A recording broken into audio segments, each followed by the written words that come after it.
Hello and welcome to Non-Inkables. This is part 5, I think, of going through all the comprehensive rules. So in this one, we will go over section 7. If you haven't already, please watch all the preceding sections of going through the rules because they kind of all build upon each other. So section 7 is about abilities, and we start with 7.1, which is general. And we kind of talked about this a little bit when we were going through, I think, the first section. So 7.1.1, each clause of a card is a separate effect and or cost.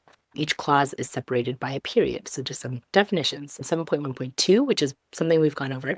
Cards that list one or more costs or effects in a single clause resolve based on the intervening word. So 7.1.2.1, most cards are written as, it has A in brackets. So, for example, you may have up to 99 copies of Dalmatian Puppy Tail Wagger in your deck.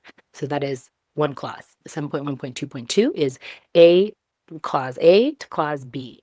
So the player must pay the cost described in the first part of the clause A. If they're unable to do that, they can't finish resolving the effect in the second part of the clause, which is part B. The first part of the clause A is a cost, not an effect. The second part of the clause B is an effect. So, for example, if it says banish chosen item of yours to, that's the important word, to deal 5 damage to a chosen character. So banish chosen item of yours is the A part, the A section, the first section, and then it's connected by the word to, T-O, and then the second section, B, is deal 5 damage to chosen characters. So if you don't have an item in play that you can banish, so you can't do A, then you can't do B. So you can't deal the 5 damage. So that is when it's like A to B. So if you can't do A, then you can't do B. 7.1.2.3 is if you have A, then B. In that case, you just resolve all effects as much as possible, even if some of the effects can't be resolved. So for example, say you have an ability that says draw 2 cards, then choose and discard 2 cards. Maybe there is a case where I don't know where that would actually apply. I think it's more for, let's say you have the example we talked to before was Let the Storm Rage On, which has the effect of deal 2 damage to a chosen character, then draw a card. If you don't have a character to choose, like everybody has ward or there's just no characters, then you can't do the 2 damage, so you can't do the A part, but you can do the B part and draw a card. So you can just draw a card without doing damage to anybody. Then you also have some 1.2.4, where it's A and B. And then for this one, you also resolve all effects as much as possible, even if some of the effects can't be resolved, or and seems to tie the effects together as though the wording were A to B. Sometimes and simply serves as its normal grammatical purpose. So for example, one example they give is the Queen Commanding Presence ability is Who is the Fairest? And it reads, whenever this character quests, chosen opposing character gets -4 strength this turn, and chosen character gets +4 strength this turn. If an opponent doesn't have a character in play that can be chosen for the first part of the effect, the active player still gives a chosen character +4. So it's A and B. So A would be the chosen opposing character getting -4. If you can't do that, because it's and, you can still do the second part. And another example would be John Silvergreedy Treasure Seeker's ability, Chart Your Own Course, which says, for each location you have in John Silvergreedy Treasure Seeker's ability, Chart Your Own Course reads, for each location you have in play, this character gains resist +1 and gets +1 lore. In this example, they're just giving an example of the and not having any special significance. It's just, it has resist and it has +1 lore. Yeah, so basically to recap, there is the 3 specific words you have to look out for when you have different clauses are to, then, and. So to is the only one where if you can't do the first part, then you can't do the second part. If it's then or and, you just do as much as you can. All right, 7.1.3, if an ability or effect contains the word may, the player who played the card that generated the effect can choose whether they want it to happen. If a player chooses not to have it happen, no part of the you may clause is performed. So for example, if you play a Merlin Rabbit, it says you may draw a card, so you don't have to. And you might be thinking like, why would I not want to ever draw a card? Well, one possibility is if you're opponent has an exerted Diablo in play, Devoted Herald, and that card is whenever your opponent draws a card, you get to draw a card if it's exerted, right? So maybe you want to play the rabbit, but you don't want to draw the card because if you draw the card, your opponent also draws the card. 7.1.4, if an ability or effect puts a card into your hand from any other zone, that is not considered drawing a card. So I feel like a lot of these deal with Diablo, Devoted Herald's effect. So Diablo Devoted Herald is a 3-cost card in Emerald where if he is exerted, if Diablo is exerted, whenever your opponent draws a card during their turn, you can also draw a card. And so if this addresses like if you're putting a card in your hand, like say from your discard, which is usually where it comes from, this doesn't count as drawing a card, even though you're technically adding a card to your hand. It's not coming from the deck. And also it affects, there's some cards that say like you still take a card from the deck, but it's not drawing a card. Let me think. It's like if you play Ariel Spectacular Singer and you get to look at the top 4 cards and you get to put one of them in your hand, that doesn't count as drawing a card, so it would not trigger Diablo. I feel like that's the main one that it interacts with. 7.1.5, if an ability or effect refers to another or other, it refers to a card that is any card that effect or ability does not originate from, or one that was not already selected by the ability. So for example, Mulan Imperial Soldier reads, during your turn, whenever this character banishes another character in a challenge, your other characters get +1 lore this turn. So Mulan must banish a character that is not herself, and she does not gain the benefit of this ability herself because it only applies to your other characters. So it's kind of like 2 parts. So Mulan has to banish another character because it says whenever this character banishes another character. So Mulan can't like challenge something and just banish herself. She has to also banish another character. And then it says your other characters get +1 lore this turn. So everybody else gets +1 lore except for Mulan. I think this is important when you think about Cogsworth grandfather clock. So he gives resist +1 to all other characters, but not to himself. Another example would be Lumiere, I think Fiery Friend, where he gives +1 strength to all other characters, but not himself. 7.1.6 reads, if an ability or effect instructs you to play a card as a part of resolving that ability, we must resolve the ability before playing the card. If the instruction is followed by additional steps for resolving the ability, the card doesn't resolve or come into play until the ability is fully resolved, even if it's moved to a different zone. I'm glad they gave an example of this. So the example they gave is for Ursula, Deceiver of All. So that is that 3-cost card in Emerald where she can sing twice. So the active player has an Ursula, Deceiver of All, in play and exerts her to sing Friends on the other side. Ursula's ability, What a Deal, reads, whenever this character sings a song, you may play that song again from your discard for free, then put it on the bottom of your deck. Once the song has finished resolving, the player can resolve the triggered ability, which allows them to play Friends on the other side again. If they choose to do so, the effect of the song card waits to resolve until Ursula's triggered ability is fully resolved. Once Friends on the other side is put on the bottom of the active player's deck, then the player draws 2 cards. So basically, you say you're going to use Ursula to sing Friends on the other side. Technically, that Friends on the other side goes into your discard. You draw 2 cards, right? And because her ability lets you play that song again from your discard for free, you would take out that song, the Friends on the Other Side you just played, you sing it again, and then you put it on the bottom of your deck, you draw 2 cards. So essentially, you're singing the song twice. I think the only case would be if in the future we get cards that let you, I'm trying to think if you could like sing a different song at the same cost for free or something like that. I'm not sure how that would work, but I know that when I play this card, I always forget to put it at the bottom of my deck. I just leave it in the discard. 7.1.7. Sometimes a combination of abilities can be repeated indefinitely, called a loop. If all players are aware of and understand the actions of each iteration of the loop, the player who maintains the loop proposes a specific number of iterations. The game is considered to proceed immediately through those iterations without the player performing each one.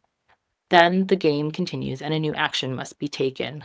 I feel like this is for example, if you have, this happened to me, if you have a Diablo, Devoted Herald, exerted, and your opponent plays A Whole New World, you get to draw the cards from A Whole New World, but it also triggers Diablo's ability. So because your opponent drew 7 cards, you can draw 7 more cards.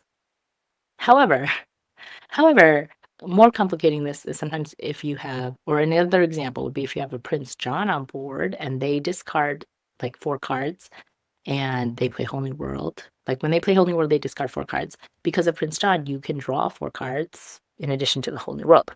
And this is where it is important to know the order of things. So, because Whole New World is an action, when you play it, you do all of the things for Whole New World first. So you would draw the 7 cards. And then things that get triggered because of the Whole New World, either discarding cards with a Prince John on board or drawing cards with the Diablo on board, those are triggers that happen later. So once you draw your 7 cards from the Whole New World, then those triggers would be resolved.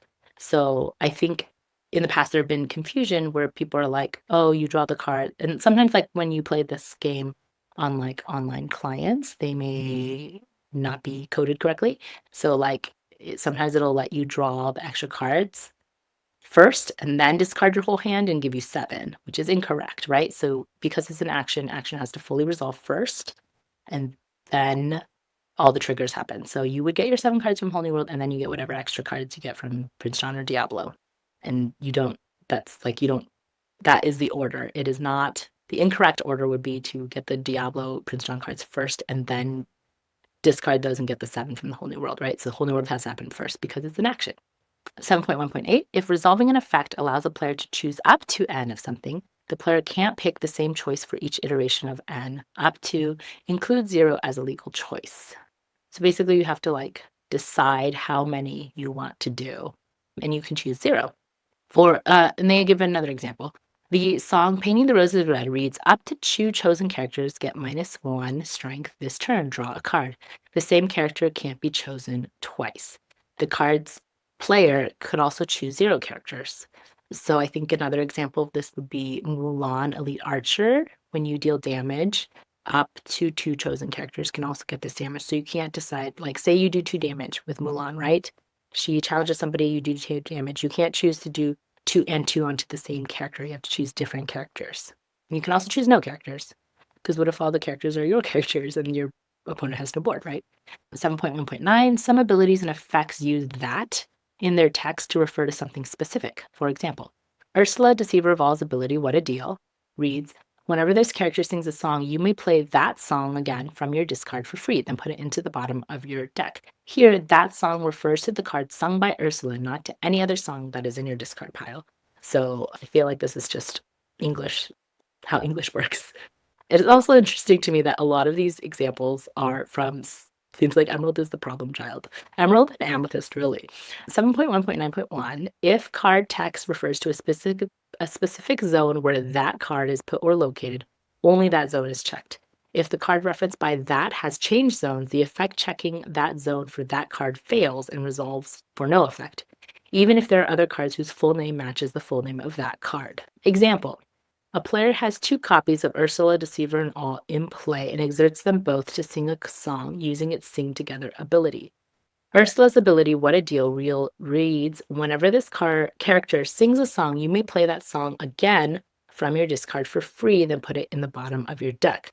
Because both copies of Ursula were exerted to sing together, both of their What a Deal abilities are triggered and added to the bag to be resolved. When the first triggered ability resolved, the song card played using Sing Together is put at the bottom of the player's deck.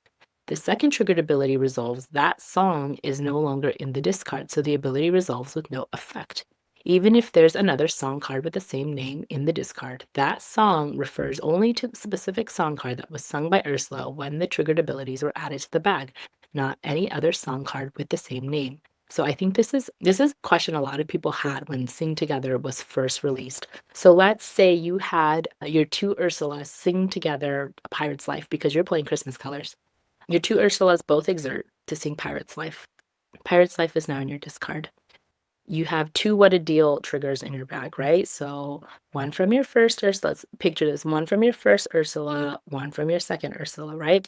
You say, I'm going to activate What a Deal. You take out that pirate from your first Ursula. Oh my God, I'm throwing dice. From your first Ursula, and you say, I'm going to sing that Pirate's Life again, right? So Ursula lets you sing it for free. you sing it again, it goes to the bottom of your deck. And now you have a What a Deal left in the bag, but there's no target for it because that Pirate's Life is no longer in your discard. It doesn't matter if you have another Pirate's Life in your discard, it's not that specific Pirate's Life that you just sang. And so you would only be able to do it twice. So I feel like this is a very good clarification for people to know.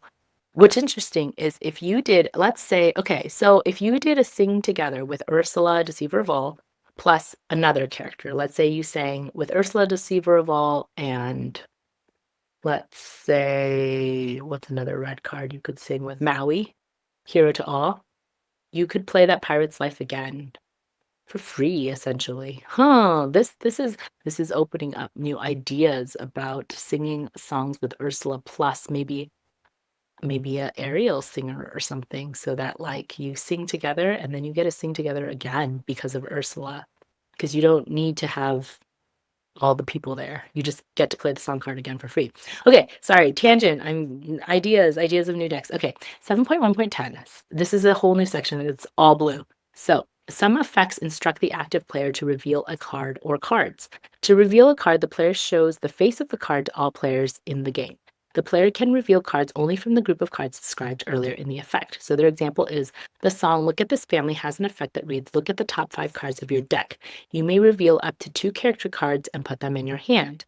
Put the rest on the bottom of your deck in any order. The card the player chooses to reveal can only come from the top 5 cards that the player looked at. The player can't choose to reveal any cards from any other group of cards. So basically just follow the card to a T. Okay, so that is the last little part in under general, and now we specifically go into section 7.2, which is action cards. 7.2.1, playing an action may trigger other abilities. In this case, the active player resolves the action immediately, and once the action has been fully resolved, players may resolve the triggered abilities as described in section 8.7 bag. So like our whole new world example, you finish the whole new world completely before you do any triggers from other stuff. So like Diablo or Prince John. Section 7.3, keywords. 7.3.1, keyword abilities are abilities represented by short names that are the same wherever the ability appears. See section 10, keywords for more information on individual keyword abilities. 7.3.2, keywords are usually followed by reminder text describing what they do. This reminder text enclosed in parentheses and set in italics is not rules, but only a memory aid. So that's, for example, if it says singer 5, and then in parentheses, it'll be like, this character can sing songs with costs up of 5, or like, I think bodyguard, this, and then in parentheses, it'll have like, this character can enter exerted, and the other characters must challenge this character first before challenging any other character. So that like little section is called the reminder text for the keyword. So keyword would be like bodyguard, ward, singer, and this part in the italics in the parentheses is not official rules. It's just to remind you of stuff. All right, here is the big ol' section. So 7.4 is triggered abilities. 7.4.1, triggered abilities occur when their trigger condition is met. They trigger only once per trigger condition that is met. 7.4.2, trigger abilities that start with when, whenever, at the start of, or at the end of, and describe the game state that causes the ability to trigger and the effects of the abilities. So basically, if it starts with when, whenever, at the start of, or at the end of, that is a triggered ability. That's how you know them different from static abilities and other types of abilities. 7.4.3, when an ability triggers, its effect is placed into the bag to be resolved in order as described in section 8.7 bag. I can't wait until we get to section 8.7 because bag is going to be insane. 7.4.4, some triggered abilities are written as trigger condition, if secondary condition, and then the effect. These abilities check whether the secondary condition is true both when the effect would be added to the bag and again when the effect resolves. If the secondary condition is false when the effect would be added to the bag, the effect is never added to the bag. If the secondary condition is false when the effect would resolve, the triggered ability resolves with no effect. So, for example, because that's a lot of words, Stitch Carefree Surfer has an ability called Ohana that reads, when you play this character, so because it starts with when, you know it's a triggered ability. When you play this character, if you have 2 or more characters in play, you may draw 2 cards. So when you play this character is the trigger condition. That's when it gets triggered. If you have two or more characters in play, that's the secondary condition. And then you may draw two cards is the effect. So when the active player plays the stitch, the triggered ability checks to see if the player has two or more other characters in play. If they do, they can draw two cards. If not, the triggered ability is not added to the bag. And so it's like it's an ability that has multiple parts, right? You have the trigger condition when you play the stitch. You have the secondary condition if you have two characters or more in play, and then you have the effect. So you have to have the trigger condition for it to start, and then you have to also meet secondary condition in order to get the effect. 7.4.5 triggered abilities are written as trigger condition, comma, effect, period. If so, some of them are written as trigger condition, comma, effect, period, and then effect. Both effects are linked to the trigger condition but are independent of each other. So, for example, they give two examples of this, which is great. Moana of Motunui has an ability that's called We Can Fix It, and that reads whenever this character quests, so whenever that's how you know it's a triggered condition, a triggered ability. Whenever this character quests the triggered condition, you may ready your other princess characters. That's effect, period. And then it has they can't quest for the rest of this turn. That is the other effect. If the active player chooses to quest with Moana, none of the other princess characters can quest this turn, regardless of whether they were readied by the effect or not. So this is very good to know in terms of how you want to sequence your things. So, for example, if you were playing this Moana card, you would want to quest with everybody that you want to quest with before you quest with Moana. Because after you quest with Moana, none of them can quest anymore. Even if so, if you forgot to and you just quested with Moana, all of your people are stuck and they can't quest. They can sing, they can challenge, but they can't quest. And the other example is Scar, Vicious Cheater. He has an ability called Daddy Isn't Here to Save You that reads during your turn, whenever this character banishes another character in a challenge, you may ready this character. He can't quest for the rest of this turn. Because the two effects are both tied to the trigger condition, if Scar doesn't challenge, he can quest this turn as normal. So basically, this Scar, he can either quest, and then that's it. Or if he challenges another character, his ability says when he challenges, he can ready. He can't like challenge and then quest because the second part says he can't quest for the rest of this turn, but he could challenge over and over again, which is how people usually use it. And they'll clear board using Scar. 7.4.6 is another new portion. It's in Sapphire. It says some triggered abilities are written as trigger condition and trigger condition, comma, effect. These abilities function as having two triggered abilities that are independent of each other, but resolve for the same effect. So, for example, John Silver Alien Pirate has an ability called Pick Your Fights that reads when you play this character and whenever he quests, chosen opposing character gains reckless during their next turn. So this is a card I've actually been seeing a lot of play recently in like blue-green decks. It's super annoying. So basically, this when you play this character is one trigger condition, and then whenever he quests is another triggered condition, and then the effect is opposing character gains reckless during their next turn. So essentially, this is saying when you play this character, opposing character can gain reckless. Also, when this character quests, opposing character can gain reckless. You don't have to do both because obviously you can't play a character and have it quest because it's not dry. Some abilities and effects, 7.4.7. So new thing. Also a new Sapphire, new words thing. Some abilities and effects create a trigger condition that lasts a duration of time where they exist and can occur. These are usually created as a result of a resolving action. They are functional only for the stated duration. Once that duration has passed, the triggered condition ceases to exist. These are known as floating triggered abilities. So, for example, Steal from the Rich is an action that reads, whenever one of your character quests this turn, each opponent loses one lore. I really like that. I would love to play a deck that is all about the opponent losing lore and cards. So, for example, so you play Steal from the Rich. It's an action, right? So you have to immediately do what it says. And it says, whenever one of your character quests this turn, each opponent loses one lore. So then you get this floating triggered action that is just like floating and in effect for this whole turn. And so anytime during this turn, whenever one of your character quests, your opponent loses a lore, right?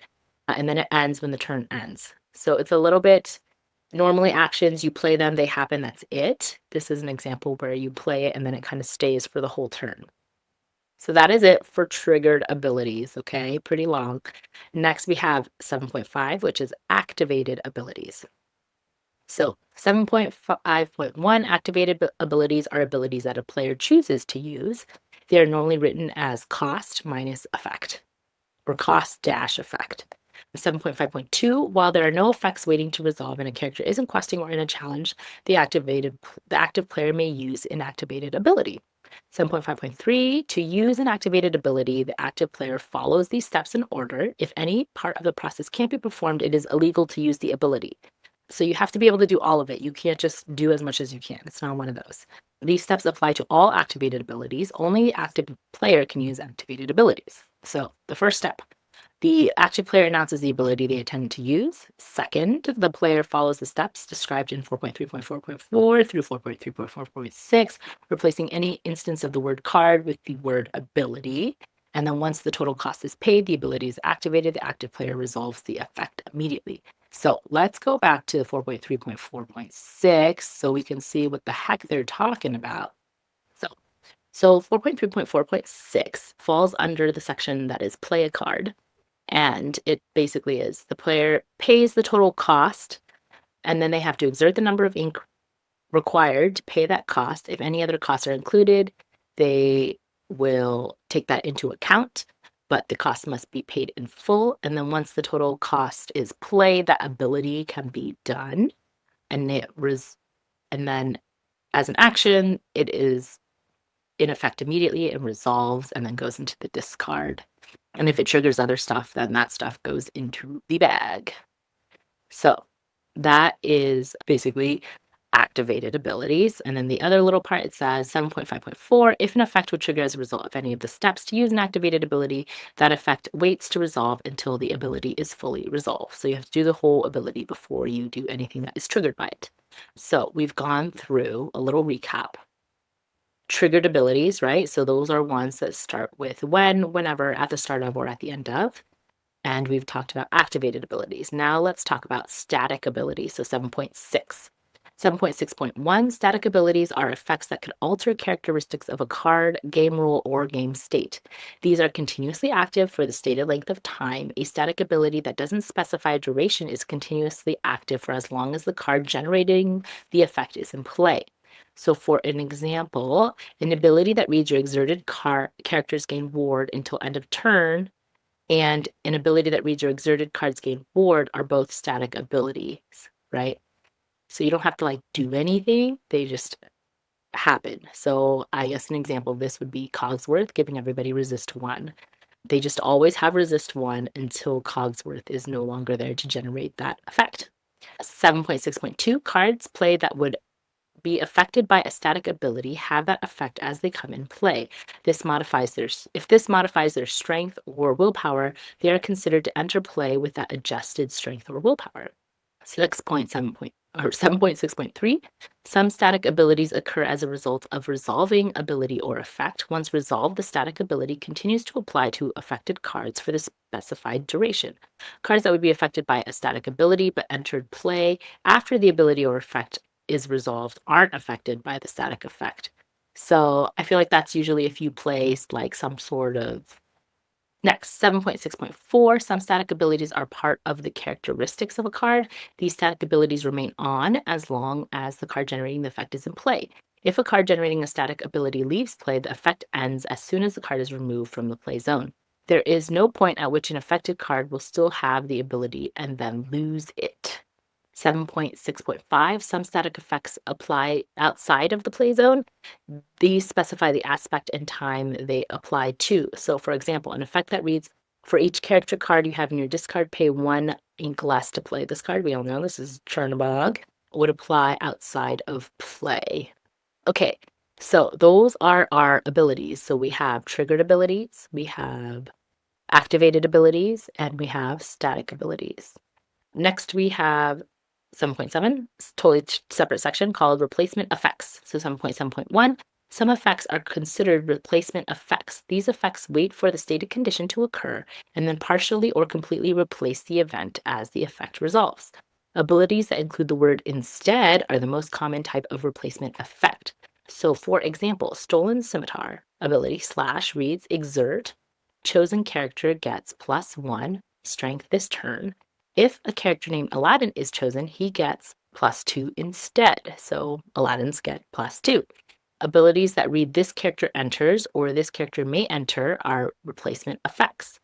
Replacement effects happen once and need to exist before the event would occur. If an event is replaced, it never happens. A modified event occurs, and the new event may trigger abilities. Abilities that would have triggered from the original event don't see it and therefore don't trigger.